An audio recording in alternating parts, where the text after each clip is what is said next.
Human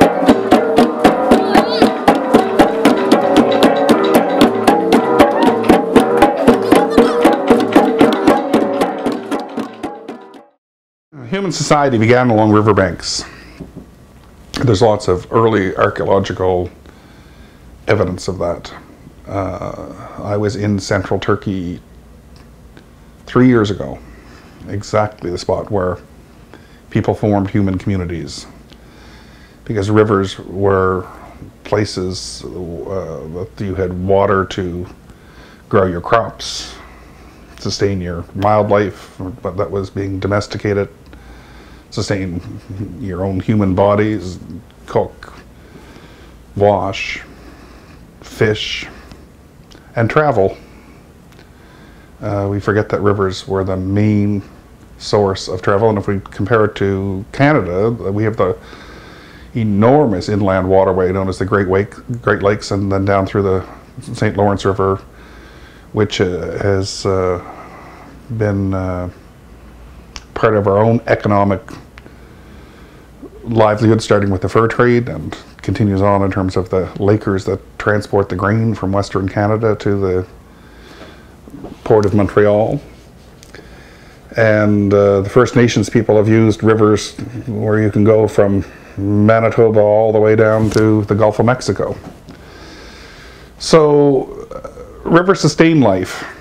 They offer life. They promote life. They promote exchange and travel, and ideas go down rivers and come up rivers. Culture comes down rivers and goes up rivers. And when you see the wholesale destruction of the Abra River down to its delta when it pours out into the ocean there at Vegan, I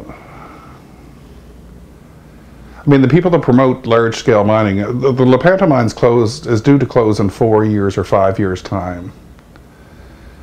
But it will take thousands and thousands and thousands of years for the ecosystem to correct the damage that has been done there, where people that are in favor of large-scale mining, I'd like them to go drink the water from the Abra River 6 feet down from where the tributary comes in from the Lepanto mine tailings, or eat the fish that grows further downriver where it's still able to live, or try to grow rice in the contaminated paddies. Like, the corporate world is so disconnected from the reality of where people live. These people that live here for thousands of years in a human society that is close to Eden, where, you know, we're all trying to return to nature and all things healthy and good. These people have it down. They have that's an embodiment of human wisdom, ancient human wisdom,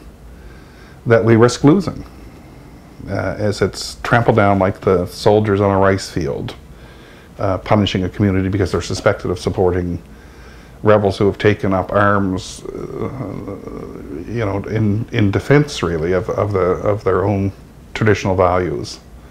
And how we don't hear that with our own history of our First Nations people is beyond me. Particularly since in Canada we know that there's a great push both in Quebec and in the federal government to develop the North. Well, the majority of the lands of the North belong to the indigenous people or the First Nations people.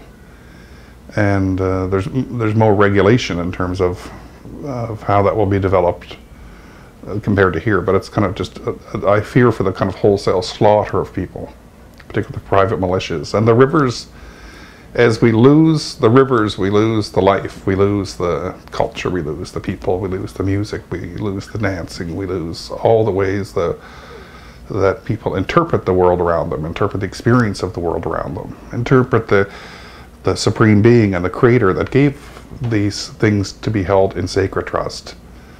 And that is folly for human beings and for civilizations to lose that information, to become incorporated, taken over. I mean, I think Tubo was, one thing that was interesting, I think this is the only place in the world you can't buy a cold can of Coca-Cola.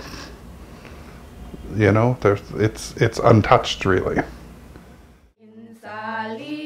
salidamay ay ella ella od na